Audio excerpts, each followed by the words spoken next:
Okay guys, तो अभी हम लोगों ने रूल्स देखे जर्नल के, ठीक है।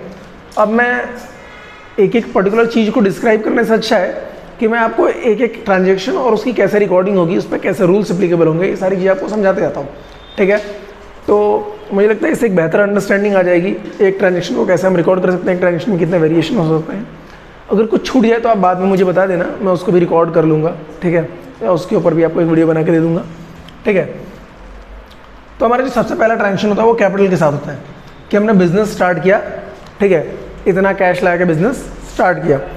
तो जब भी बिजनेस का ऑनर, जो भी व्यवसाय का स्वामी है, जो हमारा प्रोप्राइटर है, वो अपने पास से बिजनेस में जो भी पैसा लगाता है ना, बिजनेस को शुरू करने में या बिजनेस के बीच में भी कभी लगाया हो पैसा कि बिजनेस में पैसा कम पड़ रहा है तो मैं और लगा रहा हूँ, ठीक है।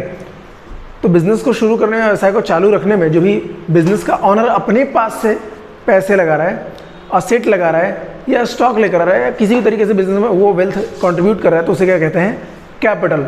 जो कैपिटल है ये बिजनेस अपने पास से लगा रहा है। और क्योंकि अकाउंटिंग के अंदर बिजनेस जो है और बिजनेसमैन जो है वो दोनों अलग अलग होते हैं, तो बिजनेस को कौन पैसे दे रहा है, बिजनेसमैन। तो इसलिए बिजनेस के लिए, क्योंकि ये पैसा बाहर से आया है, तो ये बिजनेस इसको लाइबिलिटी ट्रीट करता है। लेकिन क्योंकि मालिक जो है ये अपने घर का इंसान है और इसने में पैसे दिए हैं, तो इसको हम इंटरनल लाइबिलिटी ट्रीट करते हैं और इसको हम क्या कहते हैं, कैपिटल। आप समझ लीजिए मीठा मीठा दायित्व है।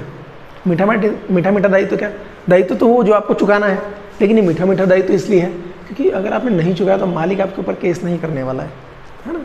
वो आपसे पैसे के लिए जोर जबरदस्ती नहीं करेगा, लेकिन आपको लौटाना है, आपकी मॉरल रिस्पॉन्सिबिलिटी है।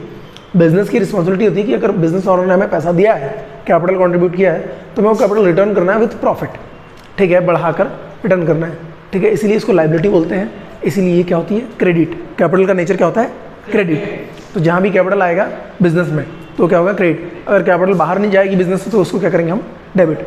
मतलब आप ये समझ लो, बिजनेस में जब कैपिटल की वैल्यू बढ़ेगी तो क्रेडिट, कम होगी तो डेबिट, ठीक है, आप समझो। तो हम बात कर रहे हैं कैपिटल के बारे में, ठीक है। कैपिटल मतलब वेल्थ गिवन बाय बिजनेसमैन, या प्रोप्राइटर लिखो या ऑनर ऑफ द बिजनेस लिखो, owner of the business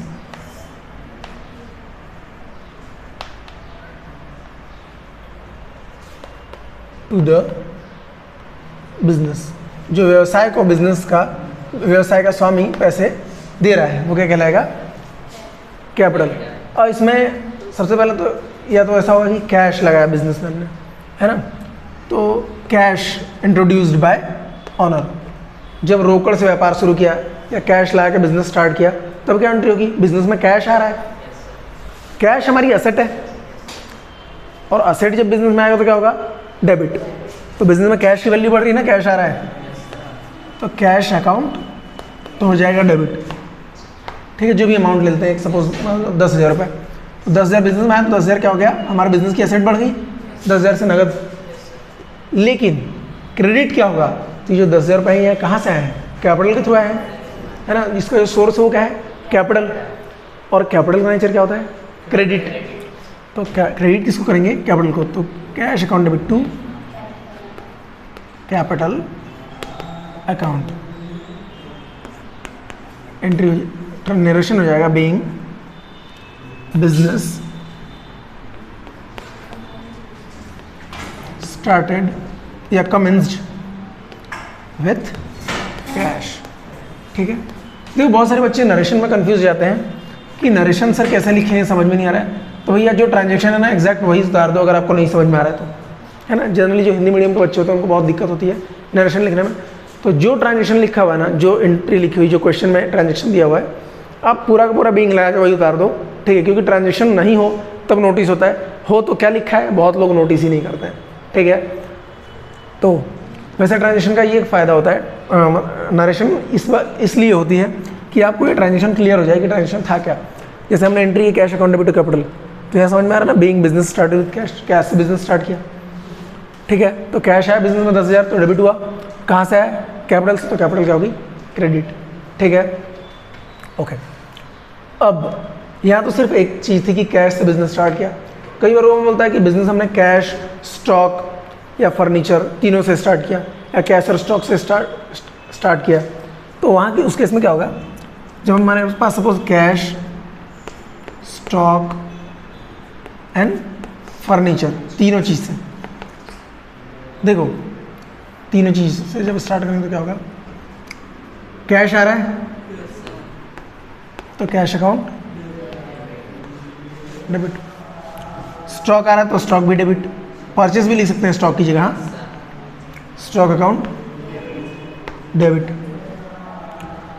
furniture हमारी ये सेट है, फर्नीचर अकाउंट डेबिट। इन तीनों का सोर्स क्या है, तो to capital account being commenced business with cash, stock